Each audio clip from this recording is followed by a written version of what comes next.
How you doing, folks? It's Joe Value here for Cold Bear Sports on Aintree Eve, Grand National meeting on this weekend.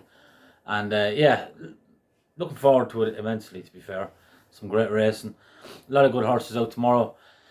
And hopefully can point you in the direction of a winner. I do fancy one in the Fox Hunters. I also fancy one in the Ffos Lass. I'd probably have one for the service tomorrow as well. Fancy it quite strong, providing the price holds up. It all depends. But my fancy for the Fox Hunters chase is the 405. I think at Aintree tomorrow. Porlock Bay is the name of it. He actually won the champion hunter chase in Cheltenham. Not this year, the year before, obviously. And so he's a classy enough individual.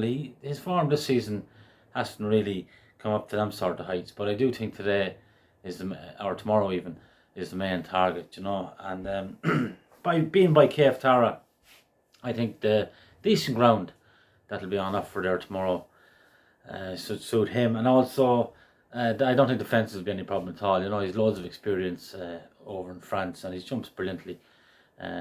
Jumps the English style fences brilliantly, and you'd be just hoping that he takes the Aintree fences. I think he will, and if he does so, 7 or 8 to 1 is a fair price for him. I've kept a really close eye on this market. I was fancying Bob and Co for this race strongly, but he didn't.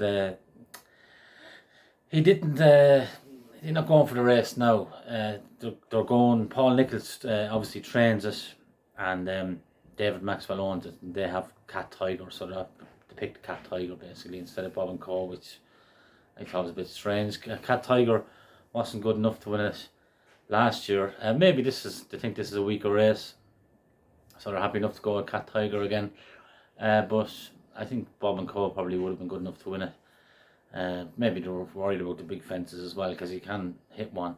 But Porlock Bay tomorrow, at around 8 to 1, I think definitely worth a pint each way. And I have another fancy in Ffos Lass. There's a big price as well, actually, and the name of it is Éclair Mag. Runs in the 320 at Ffos Lass. Another horse that used to run over in France. Since he came over here, he's done quite well, but his jumping has let him down on occasion.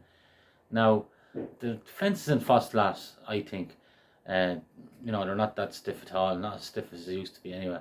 You can get away with a mistake here and there. And this lad was very well backed at Leicester last time. And, seemed to be travelling well, doing everything right, and showing plenty of pace in between fences. But the fences basically got in the way. I'm hoping 7 weeks on that they've done extensive schooling with the horse. He can jump well, he's just maybe he just loses a bit of concentration, or his wind might have been catching him. It's interesting that they're going for first time tongue strap tomorrow even, and it might make a difference. But it's like a 10 or 12 to 1.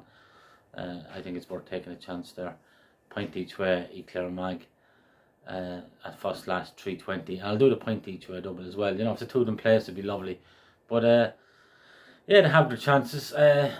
Just mentioning the hurdle tomorrow, the Martel hurdle. I think Zana here will probably win it.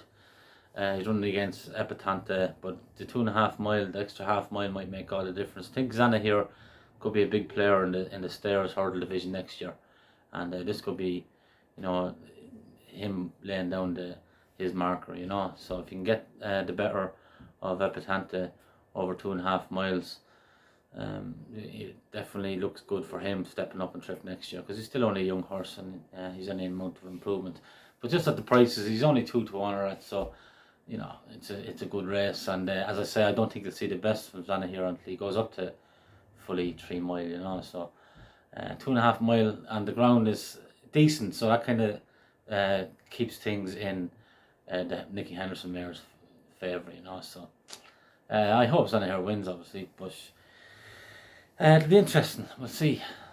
Big fan of Epatante as well. Not a 2-horse race, I suppose. Brewing Up a Storm is a very good horse on his day, but I'd be surprised if it didn't pile down too much. And definitely fascinating viewing. There's great racing tomorrow. A couple of really good, interesting handicaps there as well. And obviously, you've got the big chase there with Clan des Obo and Paractorat, and a few more very good horses. So interesting. But hopefully Porlock Bay gets the job done at Aintree in the Fox Hunters. Thinks he's every chance. If he's, he's jumping should hold up. We should have every chance there. Hopefully at the elbow. So best of luck anyway. Bet safe. Enjoy the sport, and I'll probably be on later on the week or that with a couple of selections. If something pops up. But keep an eye out for the Patreon servers tomorrow. Definitely have a strong bet coming up, and it'll win, I'd say. All right, Joe Value for Cove Bear Sports. I'll talk to you again during the week. Good luck.